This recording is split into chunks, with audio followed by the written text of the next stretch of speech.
sumamba, magpasalamat sa ating Panginoon. Tayo nagkumanta, sumayaw sa saliw ng tugtugan, kay inang pagmasdan ang nagkakaisa at sama-sama magkakapatid.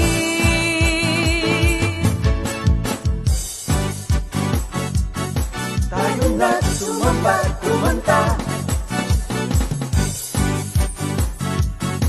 Tayo na sumamba, sumayaw kay Jesus. Tayo na at sumamba, magpasalamat sa ating Panginoon. Tayo na kumanta, sumayaw sa saliw ng tugtugan, kay inang pagmasdan ang nagkakaisa at sama-sama magkakapatid. Ibigay kay Jesus ang iyong problema. Magdasal, maghintay, magtiwala. Sa oras ng pangangailangan, si Jesus ang katugunan. Si Jesus ang ating Panginoon, kailanman di Kanya iiwan.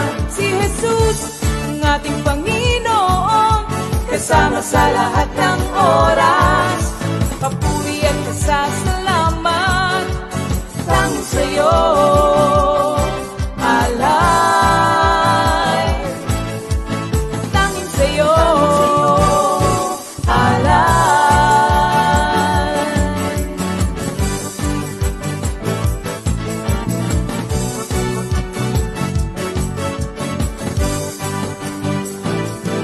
Si Jesus ang ating Panginoon, kailanman di Kanya iiwan. Si Jesus ang ating Panginoon, kasama sa lahat ng oras. Si Jesus ang ating Panginoon, kailanman di Kanya iiwan. Si Jesus ang ating Panginoon, kasama sa lahat ng oras. Papuri at pasasalamat tanging sa'yo, alay. Tanging sa'yo, alay.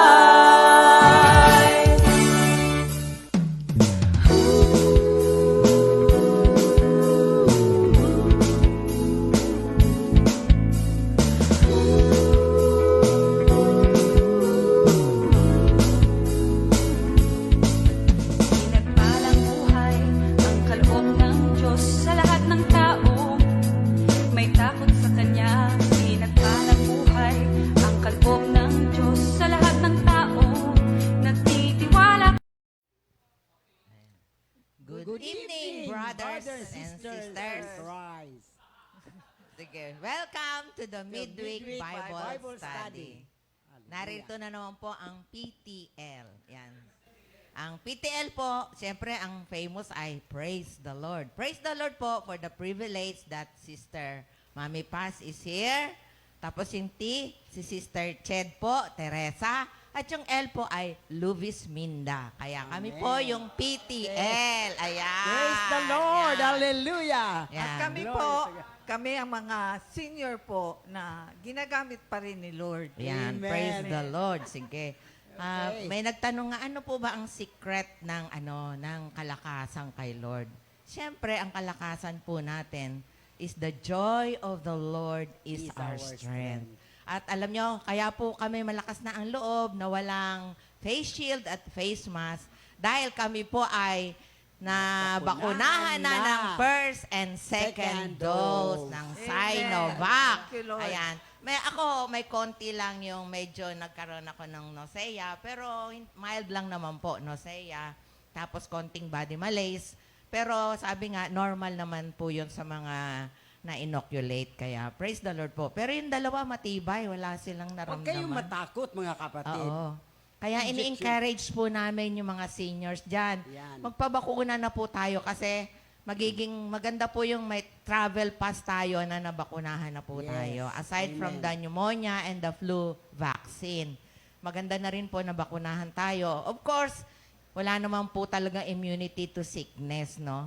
Pero mabuti na rin po yung safe kaysa magsisi tayo later on. Amen. Ayan, Amen. praise God. Sige. Thank you, Lord. Praise God. Ay, welcome po mga kapatira namin na laging nanonood, nakikinig sa ating midweek Bible study. Sa lahat ng dako ng mundo, kami ay bumabati sa inyo. At ako ay nagpapasalamat sa Diyos dahil sa ganitong edad namin, ginagamit pa ni Lord.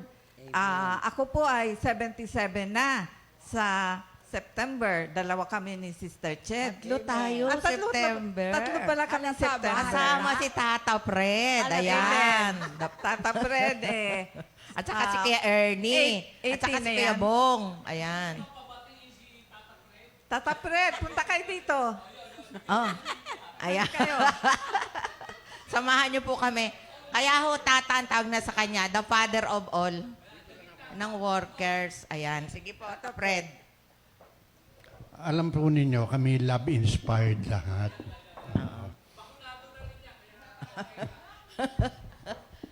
Ayan. Yan. Oh, bakit May kasama kami ditong bata. Torn? Torn among the Torn roses. among the roses. Buenas noches, Pastor Alfredo Francisco. ¿Qué tal ustedes? Gracias, Yeah. señorita. Muy bien. Sí. Sí. ¿Qué quiere decir? ¿Qué quiere hablar para con nosotros, hermanos y hermanas? Okay. Chene, ¿tú quiere hablar? You want to speak? Yo te amo. Ay, sí. Con Lahat po todos. kayo. You te Con amo. todos. Yo te Nosotros amo. y nosotros. Oo. Okay. Thank you, Lord. Sige. Batiin po natin ang mga kapatiran na naka-log-in na. Praise the Lord. Alam niyo naman yung mga seniors po. Pero ang greetings po namin ay we will do it in general. Yes. Dito po sa Manila, yung lahat po ng mga prayer meeting natin sa East, sa Makati, sa Quezon City, yan, hanggang Bulacan, no? Tapos way north, no, sa Isabela, sa Tugigaraw. Yung mga kapatiran dyan, alam naman po natin na sila ay laging naka-log-in. Ayan. Huwag lang po tayo mag-log-in, mag-subscribe talaga tayo. At syempre, meron pa nga nakalagay donate, ano? Sa ibang yung mga program ay nakalagay donate. Pero natutuwa naman po kami at nagpapasalamat kay Lord kasi maraming matatapat at masusugid na tagatangkilik ang ating community. Mga kapatirang tapat sa kanilang hindi lang pagpapatotoo, kundi pagbabayad ng ikapo. Oh, Sige. Pastor, sinong batiin mo? Ano? Ang aming babatiin na nakasulat na lahat. O sige, ako. Ang babatiin ko ngayong gabi ay ang lahat ng aking mga kamag-anak. Amen. Especially yung asawa ko na Dipolor, Ganda. di ba? Mga May kasama kami. nasa ibang bansa, nasa Taytay, nasa Canada, nasa Amerika, at sa buong daigdig. Oo, yung Si mga Andre? taga-Australia, ay, oo. Matataba na silang lahat ngayon.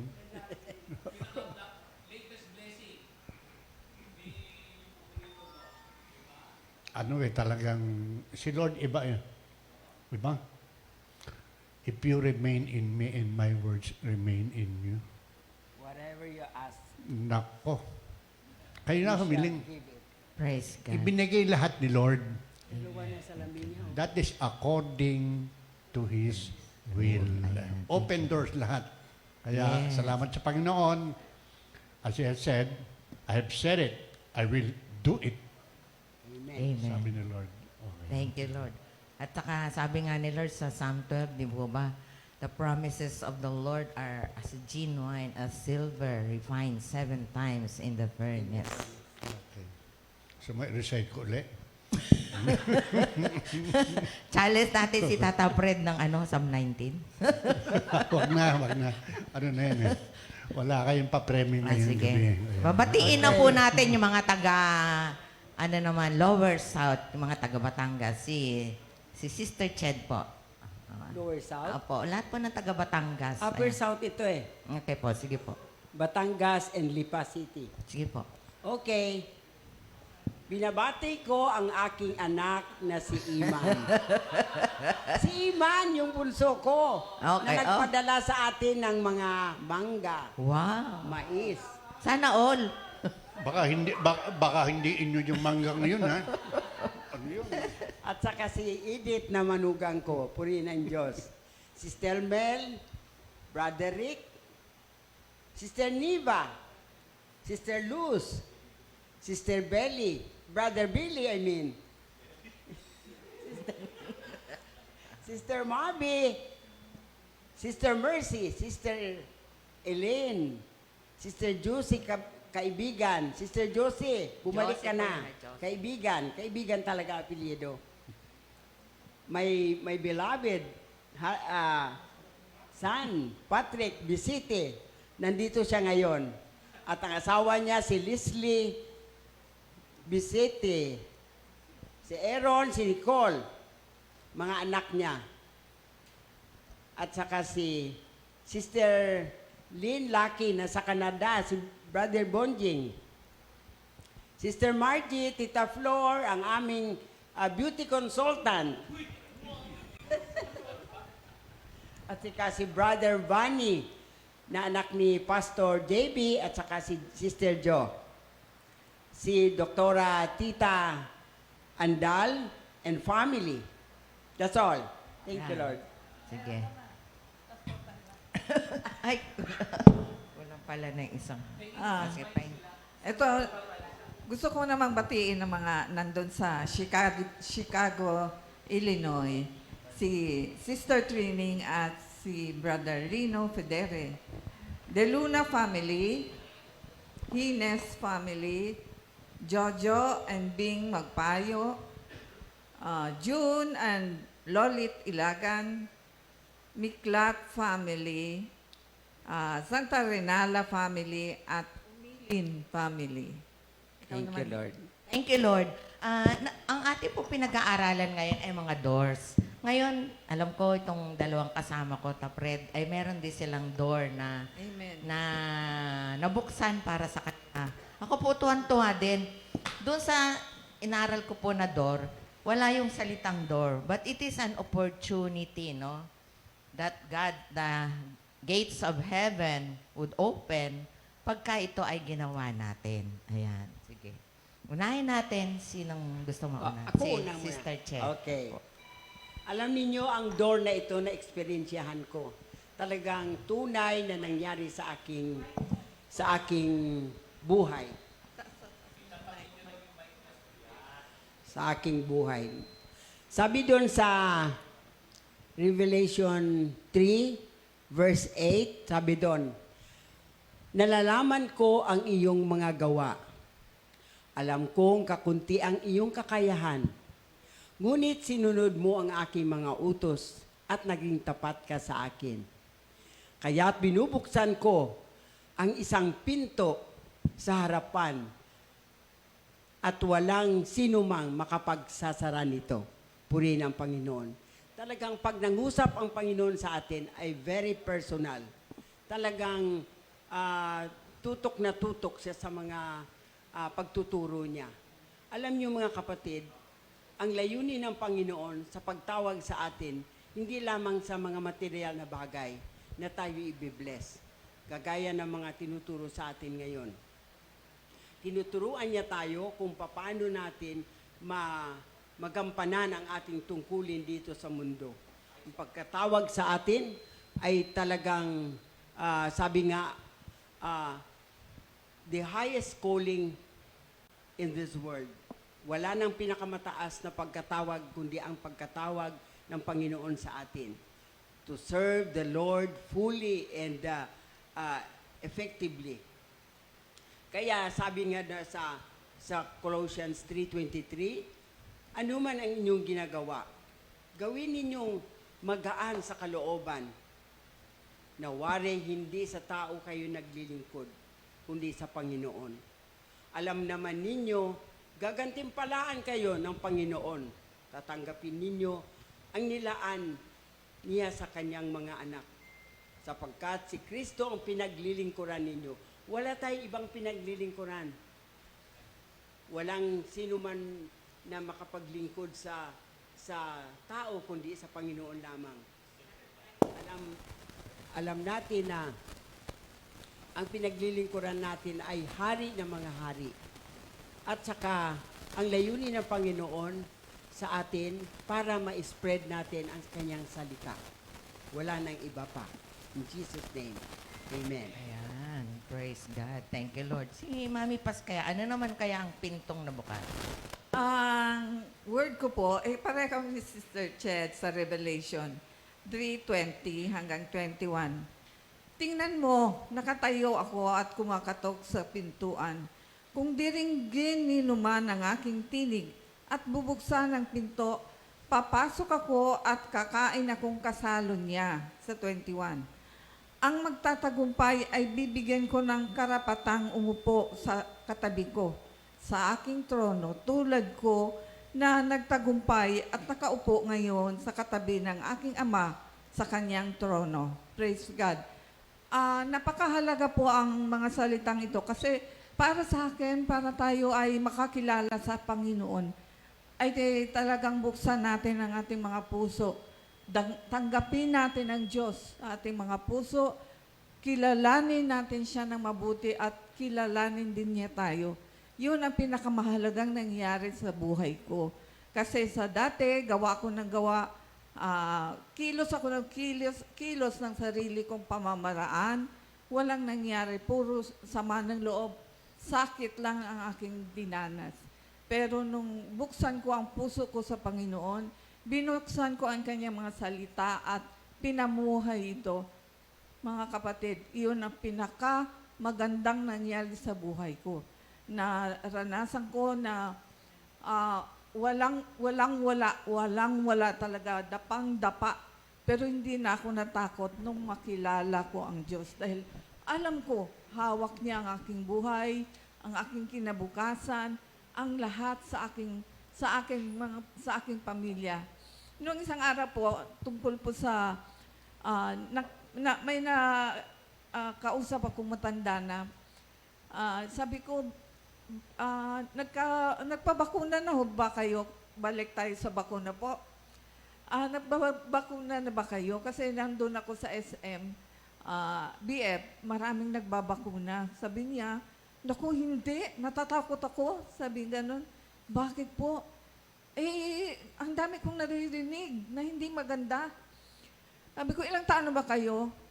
86 daw. 86 na siya? 86 na kayo? Natatakot pa kayo? Dapat wala na ang takot. Ano man mangyari, kahit kunin tayo ngayon ng Diyos, dumating na kayo sa habang panahon na ibinigay sa inyo ng Panginoon.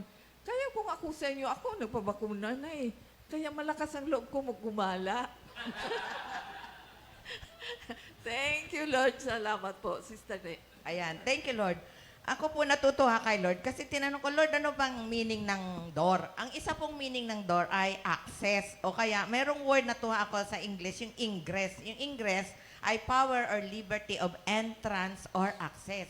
Lord, ano po bang pintuan ang binubuksan niyo para sa akin? Sabi niya, alam mo ba, ang pinakamalawak at makapangyarihang pintuan sa aking puso ay panalangin. Ay, oo nga, no? Praise the Lord. Kasi nagbubukas talaga ang puso. Sabi, para mabuksan natin ang puso ng Diyos, tayo ay manalangin. Kaya pala,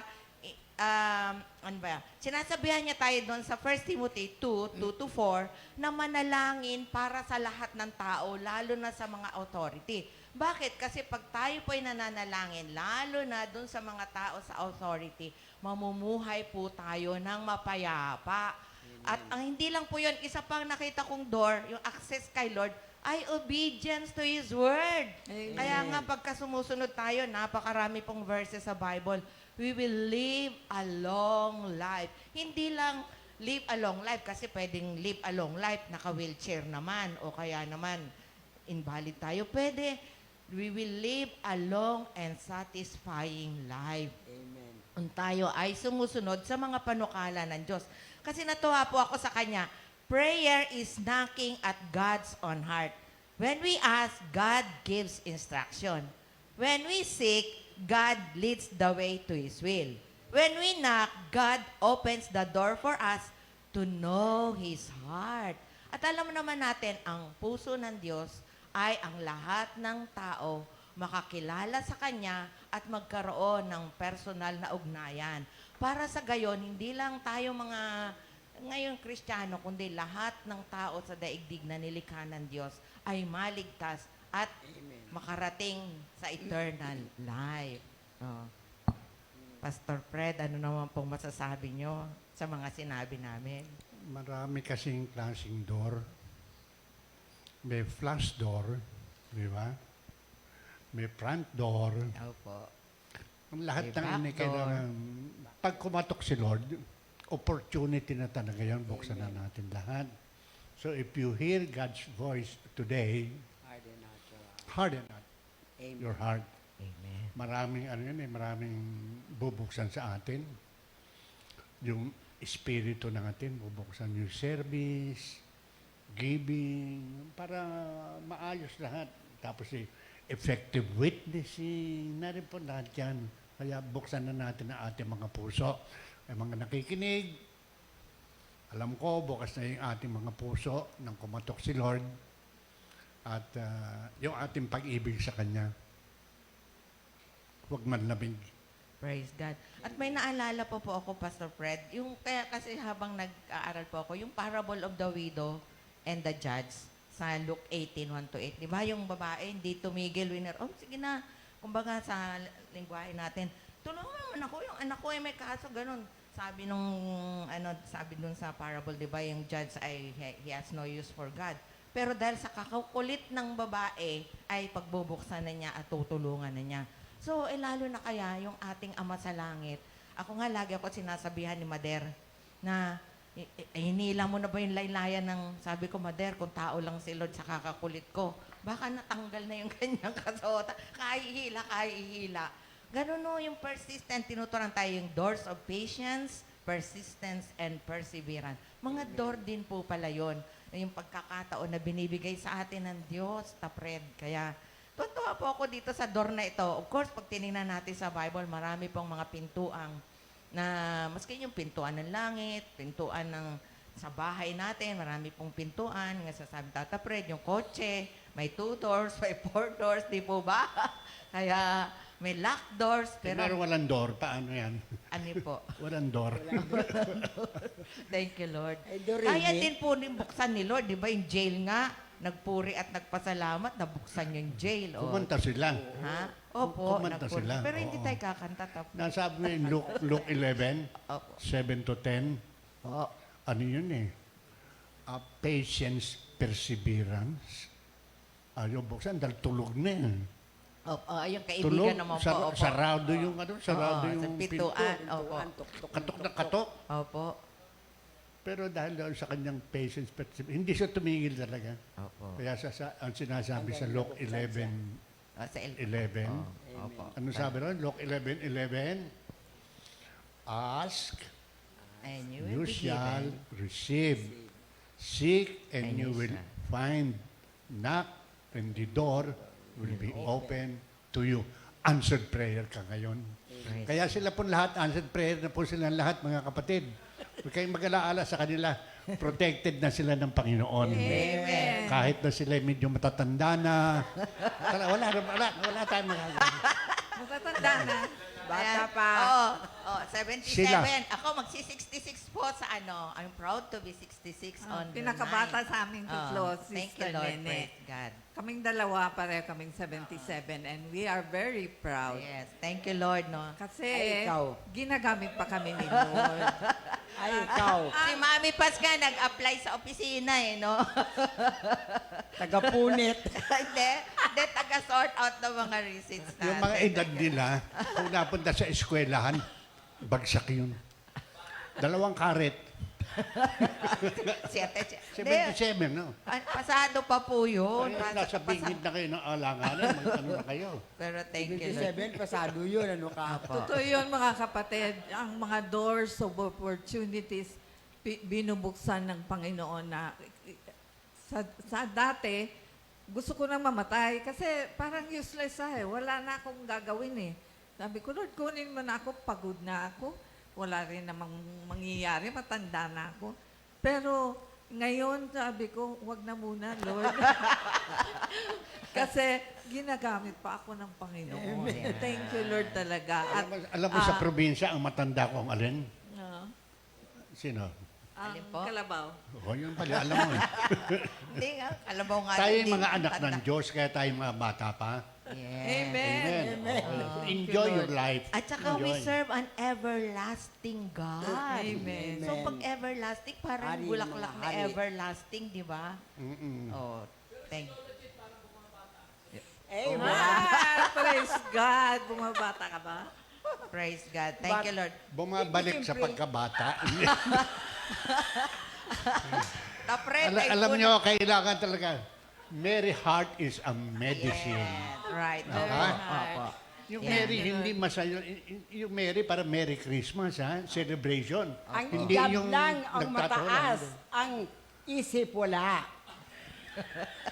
Yung edad, Kailan ano lang bago yun. tayo magkalimutan? Tsaka number lang yun. Oo, Huwag tapre, kayo tayo muna po magkalala ng magpasalamat po kami doon sa biyayang tinanggap namin kanina na kumakatok sa pintuan. Na Jollibee. Opo. Galing kay Nanay Sep. Happy birthday po. Batiin na po natin lahat na may birthday. Happy birthday, Sister Sister Vicky Rebolledo. Belated na po. Tapos, Sister Seferina De Jesus. Ay, Sister Si Dana Dana. Albaran.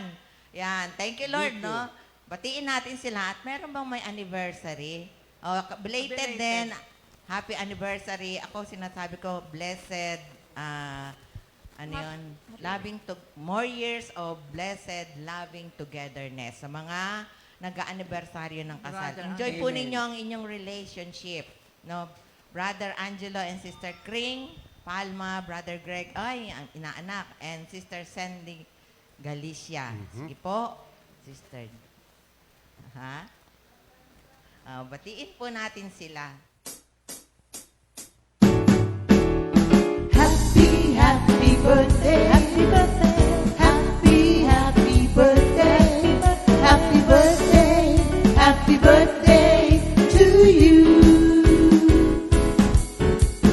Happy anniversary, happy anniversary,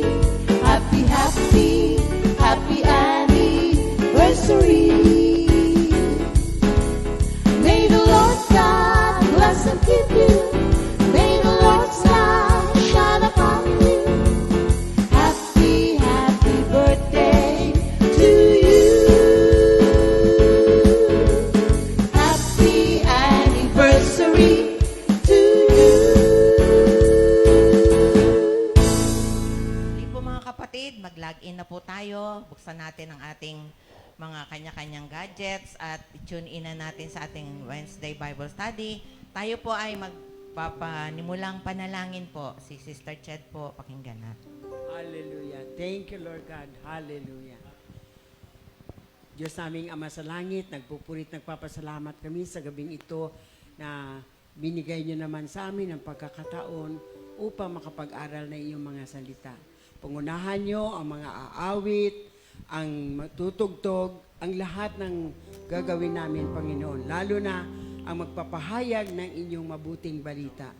Naway, Panginoon, buksan niyo mga kaisipan namin at pangunawa para maunawa namin ay parating niyo sa bawat isa. In Jesus' name we pray. Amen.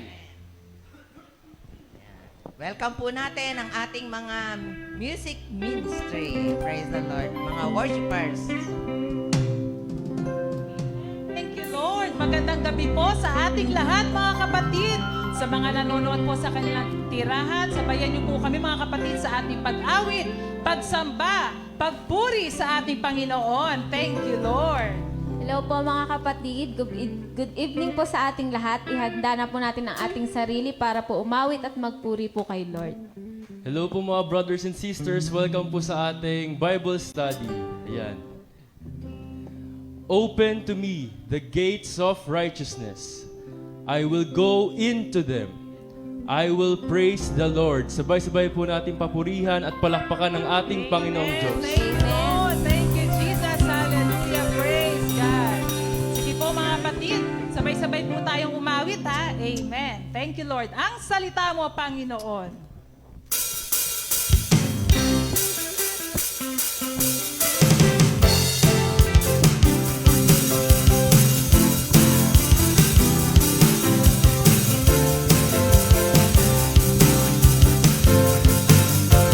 Ang salita mo, Panginoon,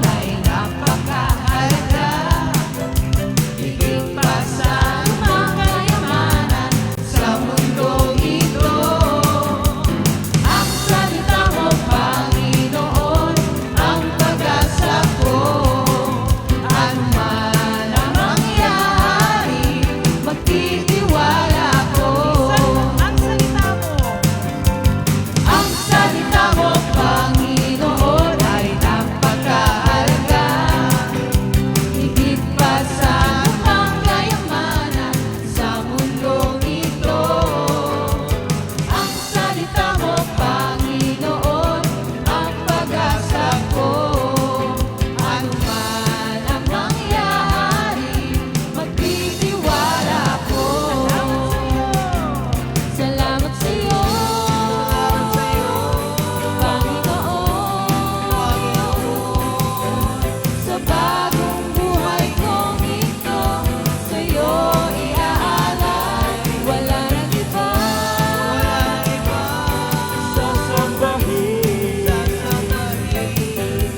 Jesus.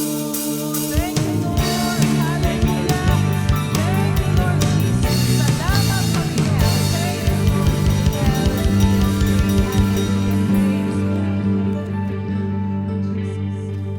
Manatili po tayo sa presensya ng ating Panginoon.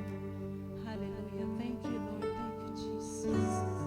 Kailanman ang ating Panginoon, siya ang ating tunay na pastor. Hindi siya nagkulang sa lahat ng ating mga pangangailangan. But He deserves the highest praise. Let's worship the Lord.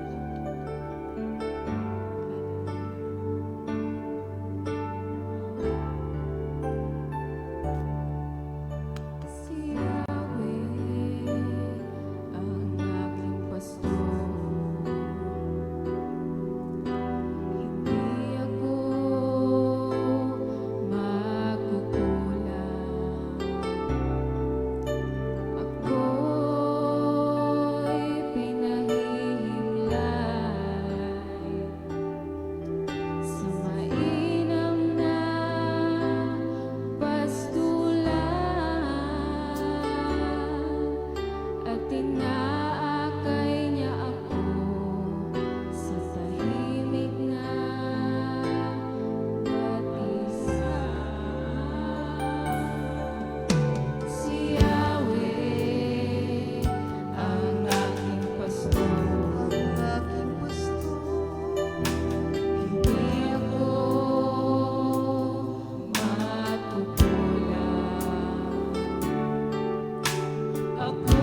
Hello, good evening everyone.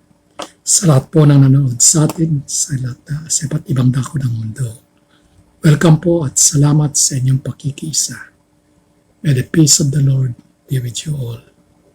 And I praise and thanks the Lord for giving me this opportunity na makashare po ng kanyang salita. Ang atin pong scripture for tonight ay matatagpuan sa Exodus 20 verse 15. Ito po ay tungkol sa ikawalong utos ng Ten Commandments. At ito po nakasaad, Thou shall not steal.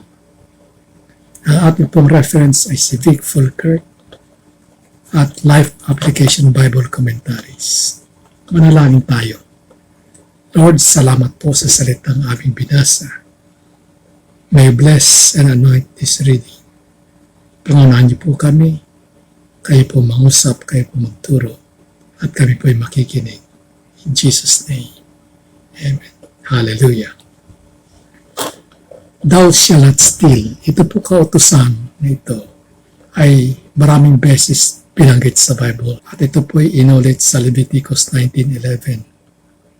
At matatagpuan din sa Deuteronomy 5:19. Maging sa New Testament, Jesus Christ nabanggit niya ito sa Matthew 19 verse 18. At kaya din naulit sa Mark at Luke. So, stealing is bad. It is hateful to God, in fact. Kinamumuyan ng Diyos ang pagnanakaw. In Isaiah 61 verse 8, ang sabi ng Panginoon, For I, the Lord, love justice, and I hate robbery and iniquity. Maging si St. Paul, nabanggit niya sa 1 Corinthians 6, 9 and 10. Alam niyo ba, or do you not know, that thieves together with the wicked, the sexually immorals, the adulterers, homosexual offenders, the drunkards, the greedy, or swindlers, will not inherit the kingdom of God. Wala pong bahagi sa karan Diyos ang pagdanakaw. So what is stealing? Stealing is taking something that belongs to someone else. Yung pagkuha mo, pag-agaw mo, pag-angkin mo ng isang bagay na pagmamayari ng iba. So it comes in a lot of forms. Ito po nakikita sa iba't ibang kaparaanan. Kaya marami po itong synonyms sa Thesaurus 5 Dictionary. At dyan po yung thief is shoplifting, theft, robbery, carnapping, pilfer, plagiarism, at marami pang iba. Sa Tagalog, marami tayong mga termino dyan. Tongpats, kickback, racket, dugo-dugo, at marami pang iba. Lahat ito ay pagnanakaw. So, isa pang halimbawa, ang pagnanakaw kapag meron tayong hiniram at hindi binalik. Bagay man o pera, yung hindi pagsoli ng ating hiniram ay pagnanakaw rin. Pangalawa, it is also related to employment. Kapag tayo may inupahang worker or laborers o helpers at hindi natin ibinigay ang sahod, yan po yung pagnanakaw. It is robbery. At marami po tayo nababalitaan sa TV sa mga OFW natin o domestic helpers sa Middle East, sa Hong Kong at sa iba pa. Hindi na pinapasahod, hindi pa pinapakain, overwork, ang iba ay bugbog sarado, ang iba ay nare-rape, at ang iba naman ay pinatay. Kaya kawawa po ang ating mga domestic OFW. Sa Deuteronomy 24:14-15, sabi po ni Moses, that holding back wages from helpless workers is stealing. Yan po yung pagnanakaw. That is robbery. Also, vice versa, kapag tayo naman po mga manggagawa, employees, hindi natin binibigay ang tamang trabaho sa tamang oras, panay ang kwentuhan, panay ang break time, at 4:30 p.m. pa lang nakahanda ng umalis. That is stealing. Pinapatay natin ang oras, papalipas oras. That is stealing. Meron pong istorya na kinwento si Vic Fulkert. Tungkol ito sa company union na nakipag-negotiate sa company tungkol sa kanilang sick leave benefits. At doon sa conference na yun, sa negotiation, nagsalta una yung company negotiator. May dala siya newspaper at pinakita niya sa pahinang sport page at pinakita doon ang story kung saan ang isang empleyado ay nanalo sa golf tournament. At ito po sabi ng company negotiator. Itong taong ito ay tauhan natin. He called sick yesterday so that he could play golf. So nagtawag ng sick leave para lang makaglaro ng golf. So a moment of silence ang nangyari. Pagkalipas ng ilang minuto, nabanggit ng union negotiator. Ayon po kay Vic Folkert, yung ating reference, merong isang company union na nakipag-negotiate sa company tungkol sa kanilang sick leave benefits. Kaya sabi ng company negotiator, may nilabas siya newspaper dun sa sport page, pinakita niya yung isang empleyado na nanalo ng golf tournament. At ang sabi niya, itong taong ito, called sick leave yesterday, nag-leave kahapon para lang makapaglaro ng golf. At nabalot ng katahimikan ng conference room until itong union negotiator nagsabi, wow, just imagine, may sakit pa siya noon. Kung wala siya sakit, marahil hindi lang yan ang nakuha niyang score. So, stealing is also an issue of dishonesty. Kaya ang tanong ko ay ganito. Sino sa palagay niyo ang dishonest between the two? Kayo po ang humatol. And God knows kung sino. So, isa pang paraan ng pagnanakaw ay kapag hindi tayo nagbayad ng tamang buwis sa ating pamahalaan. Ito po'y pagnanakaw rin. Ito yung nababanggit si Sister Tria. There are some na doktor ang sales value ng property para lang makamenos sa capital gains tax. Ang katwiran ng marami, yan ang kalakalan sa mundo. Pero not everybody is doing it. Kaya tayo bilang Kristiyano, we pay the right amount of tax sa ating government. Hindi tayo magdodoktor. Another form of stealing. Stealing from people is bad, but stealing from God is worse. Sa Malakay 3 verse 8 and 9. Will a man rob God? Yet you rob me, sabi ng Diyos. But you ask, how do we rob you? Sagot ng Diyos, in tithes and offering. You are under a curse, the whole nation of you, because you are robbing me. So bring the full amount of tithes in the storehouse. So kapag hindi po tayo nagbayad ng ating tithes, that is also stealing. Sabi ng Diyos. Sa Matthew 22 verse 21, sabi ng Panginoon, give to Caesar what is due to Caesar, and to God what is due to God. So we must pay our tithes. So part 2. Ngayon, why should we not steal? Bakit ba hindi tayo dapat magnakaw? Or to be specific, ganitong question. Why should we obey the Ten Commandments and other Old Testament laws? Since it was Paul himself said sa Galatians 2 verse 15 and 16 that a man is not justified by observing the law. So bakit pa natin tuparin ang Ten Commandments at Old Testament law? Kung hindi naman pala makapag-justified kapag sinunod natin ang kautusan. So dito po sa Life Application Bible, may na-research tayo ang pagpapaliwanag tungkol dyan. Si Paul po nagbanggit sa Romans 7:12. Romans 7:12, sabi ni Paul was not saying that the law is bad. Instead, sabi ni Paul sa Romans 7:12, that the law is so holy. The commandments is holy, righteous, and just. So, hindi po sinabi ni Paul na masama ang kautusan. It is holy, righteous, and just. So, ano bang ibig sabihin ni Paul dito?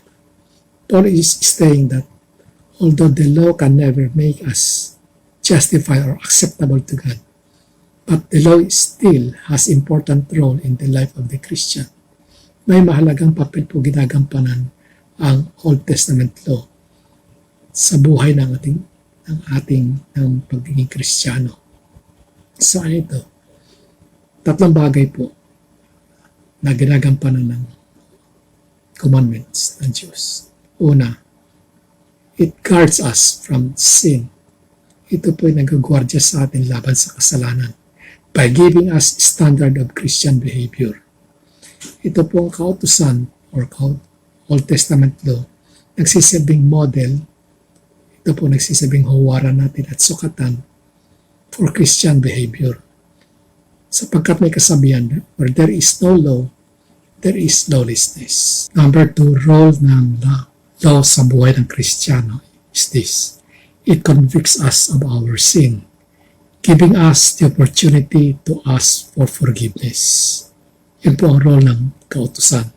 At number 3, it drives us to Christ.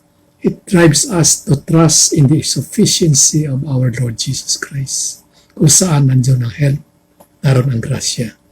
Because we have found out that no matter how hard we try to perfect the law, still we cannot do it. We can do nothing without the Lord, without His grace. Because we are a needy people, we need the Lord para makasunod tayo sa Kanyang kalooban. So yun po ang tatlong important role ng law kung bakit natin sundin ang law bagamat ito'y hindi makapag-justify sa ating mga kasalanan. So why should we not steal? Because we trust God and His commandments. Faith is believing and trusting God that our Father is our provider, Jehovah Jireh, so that we will not be tempted. Kapag may tiwala ka, hindi ka matitempt na magnakaw. In Psalm 119:66, teach me knowledge and good judgment, for I trust in your command.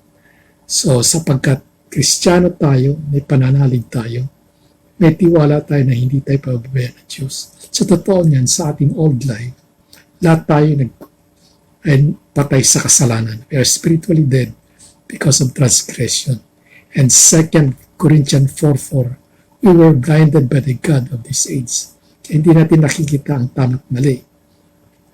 Exposed tayo sa worldly culture of dishonesty at work. Sa government ka man, trabaho sa private, maging sa tahanan, meron pandaraya, meron pagnanakaw. Tulad po na nabanggit ni Pastor Alex, na sila'y maliit pa.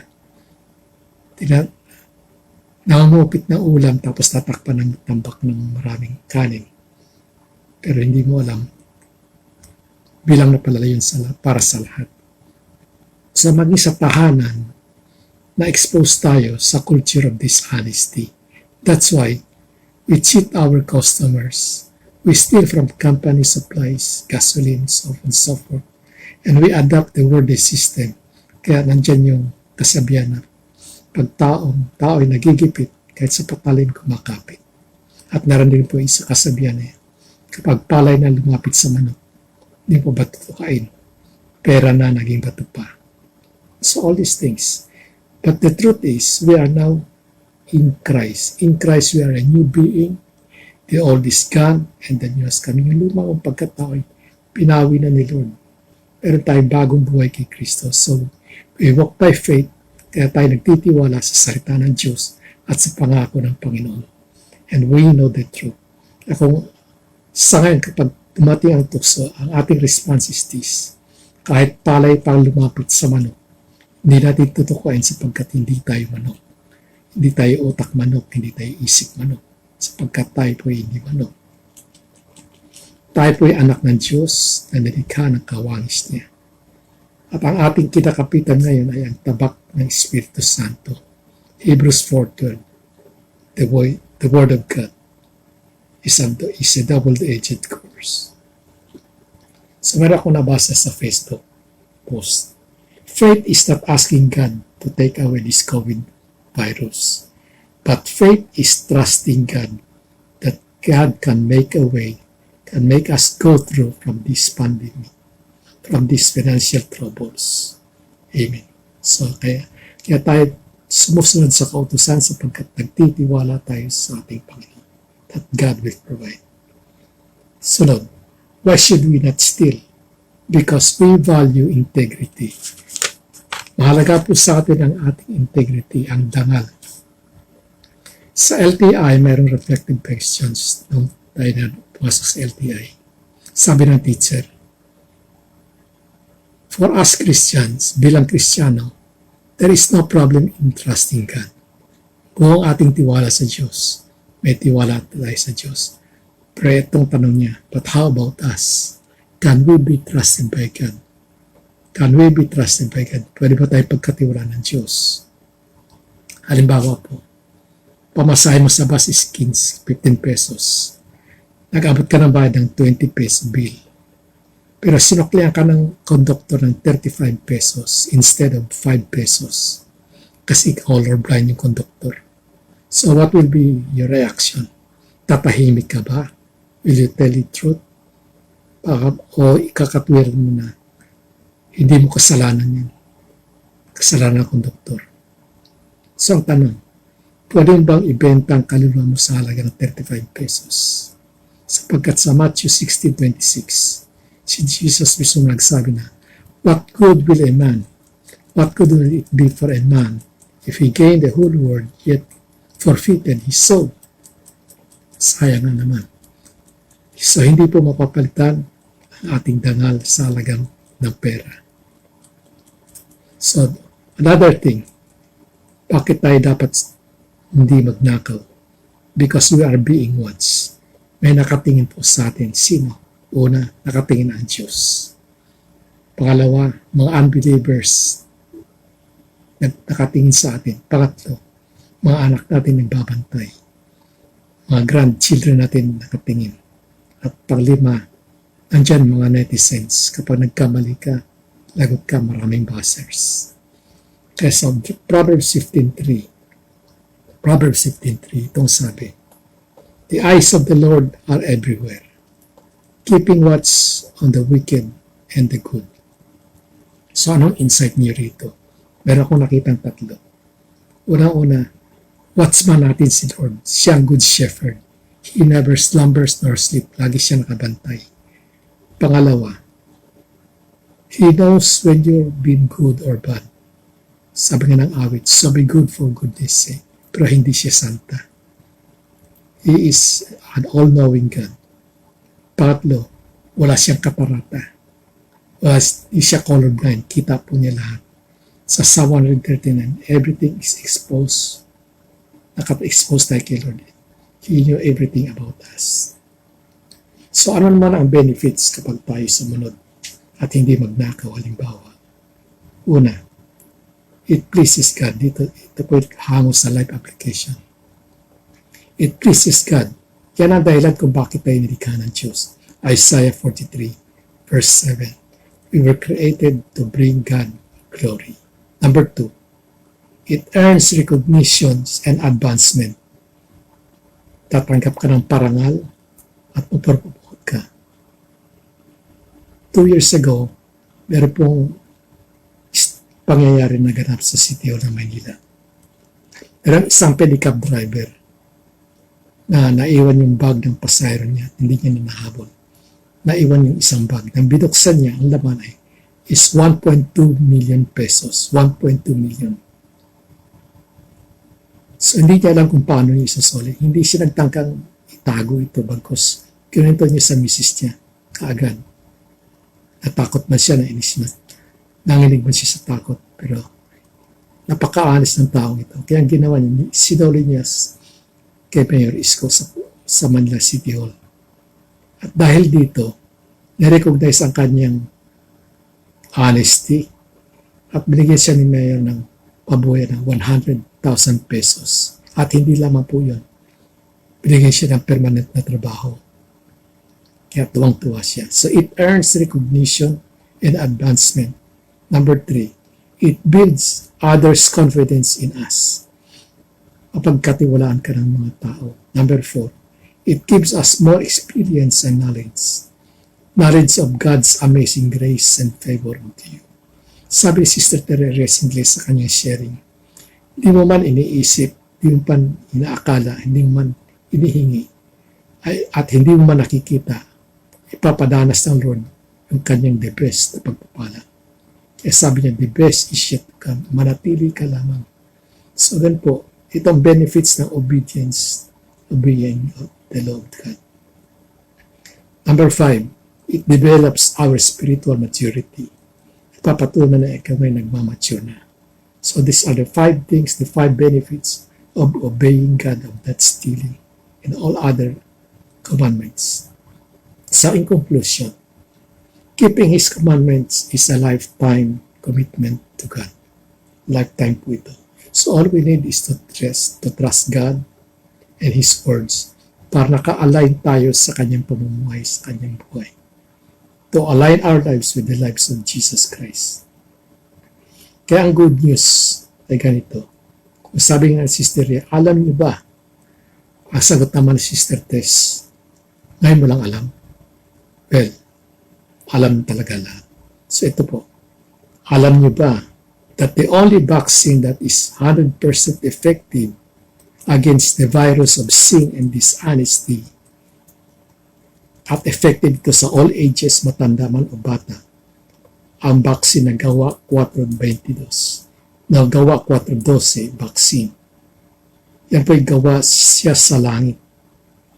Kaya sabi dyan sa Gawa 4:12, sa silong ng langit, walang ibang pangalan ibinigay ng Diyos sa ikinaligtas ng tao, kundi ang pangalang Hesus Kristo. Amen. So Gawa 4:12, ito yung ating vaccine. So this will be our protocol. Una, palagi ang kang magtiwala sa Diyos. Maintain studying and meditating the Word of God. At pangatlo, magpabaksin ka na sa Gawa 4:12. Now na, ito'y libre. So if we follow these protocols, our lives will be better and better as the days go by. O what the love between the Lord and I, sabi ng awit. At tulad ng mga ending ng story, and they live happily ever after. At may karugtong ang Bible, even in the midst of pandemic. Kaya mga kapatid, magpabaksin na tayo. Matthew 5:6, happy are those whose greatest desire is to do the will of God, for they shall be satisfied fully. Sa Diyos lamang po natin matatagpuan ang tunay na kaligayahan kapag tayo po'y marunong sumunod sa Kanyang mga alituntunin. Sa pangalan ni Jesus. Let's pray. Oh, hallelujah, hallelujah. Diyos naming banal, Ama namin sa langit, sinasamba ka namin, pinupuri ka namin, at pinapasalamatan ka namin sa lahat ng bagay. Salamat po sa mga salitang aming narinig. At patuloy po kami nagtitiwala at umaasa na sa tayong grasya mo lamang at awa. O ito'y aming magagampanan. Sa iyo pong papuri at ulhati sa pangalan ni Jesus. Amen. God bless us all. Hallelujah. 2 Timothy 2:2. Hallelujah. 2 Timothy 2:2. Praise the Lord. 2 Timothy 2:2. You and me, let us proclaim the gospel. 2 Timothy 2:2. Hallelujah. 2 Timothy 2:2. Praise the Lord. 2 Timothy 2:2. You and me, let us proclaim the